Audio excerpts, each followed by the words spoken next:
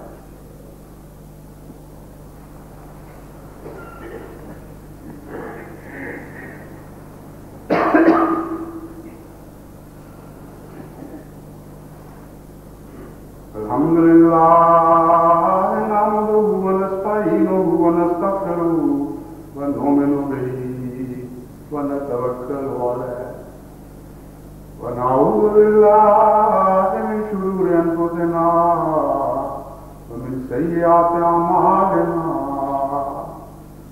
من یهدہ اللہ فلا مضل له ومن یضللہ فلا هادی له ونشهد ان لا اله الا الله وحده لا شريك له ونشهد ان محمدا عبده ورسوله عباد الله رحمكم الله ان الله يأمر بالعدل والإحسان وإيتاء ذي القربى وينهى عن الفحشاء والمنكر والبغي يعظكم لعلكم تذكرون اذكروا الله يذكركم وادعوه يستجب لكم ولذكر الله أكبر